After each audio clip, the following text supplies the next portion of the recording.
Saudi अरब वो देश जो अभी कुछ दिन पहले तक दिल खोलकर पाकिस्तान की मदद कर रहा था, पाकिस्तान का साथी बना हुआ था, पाकिस्तान की जरूरत के वक्त में उसके काम आ रहा था, पाकिस्तान को मदद पहुंचा रहा था, वो सऊदी अरब अब पाकिस्तान से अपना हाथ छुड़ा चुका है।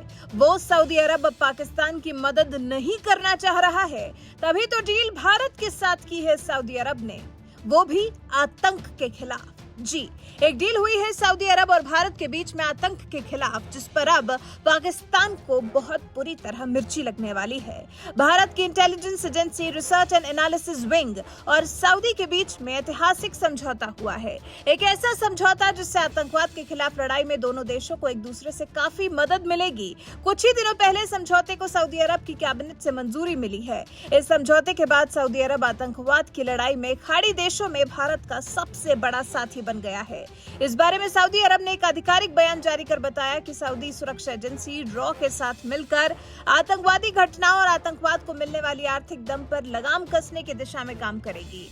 समझौते के बारे में यह भी कहा गया है कि अल सलाम पैलेस में किंग सलमान की अध्यक्षता में सऊदी कैबिनेट ने आतंकवाद का मुकाबला करने के लिए देश की मुख्य सुरक्षा एजेंसी और भारत की रिसर्च एंड एनालिसिस विंग के बीच अपराध और इसका वित्त पोषण रोकने से जुड़े सहयोग समझौते को मंजूरी दी।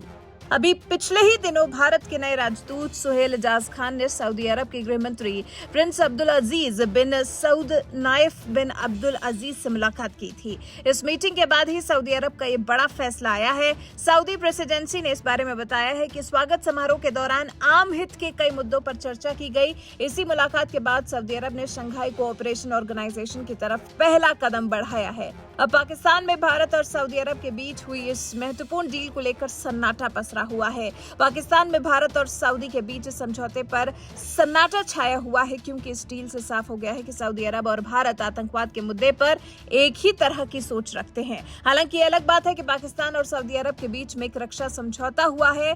इसके अलावा पाकिस्तान के हजारों मिलिट्री ऑफिसर्स, जिनमें सर्विंग और रिटायर्ड दोनों ही शामिल हैं, अभी तक सऊदी अरब में ही है। सऊदी के नेताओं के साथ पाकिस्तान का एक ट्रेनिंग समझौता भी है।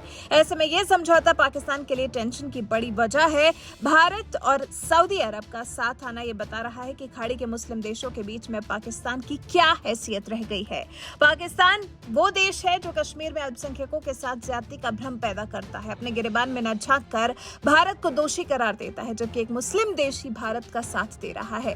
भारत के साथ आतंक के मुद्दे पर कंधे से कंधा मिलाकर चलने को तैयार दिखाई दे रहा है। मतलब साफ है कि अब पाकिस्तान को कम से कम सऊदी अरब से कश्मीर के मामले पर कोई मदद नहीं मिलेगी। कश्मीर पर पाकिस्तान को सऊदी अरब से नहीं मिलेगी कोई मदद। हालांकि कश्मीर के मुद्दे पर तो सऊदी अरब हमेशा से ही भारत के पक्ष में रहा है। साल 2019 में भी जब जम्मू कश्मीर से मोदी सरकार ने अनुच्छेद 370 को हटाया था, तब भी पाकिस्तान जहां गुस्से में पागल हुआ जा रहा था, वहीं सऊदी अरब इस फैसले में भारत के साथ खड़ा नजर आ रहा था।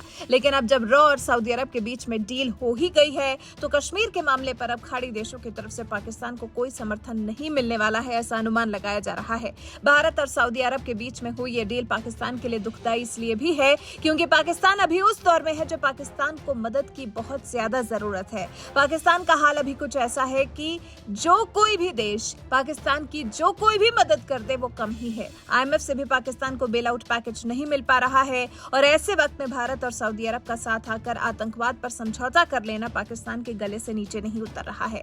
पाकिस्तान को इस सबसे मिर्ची लगना लाजमी ही है। वैसे सऊदी अरब और भारत के बीच में हुई इस डील पर आपका क्या कुछ कहना है? आप इस डील के बारे में, पाकिस्तान को लगी मिर्ची के बारे में क्या कुछ कहना चाहेंगे? अपनी राय हमें कमेंट कर जरूर बताएं।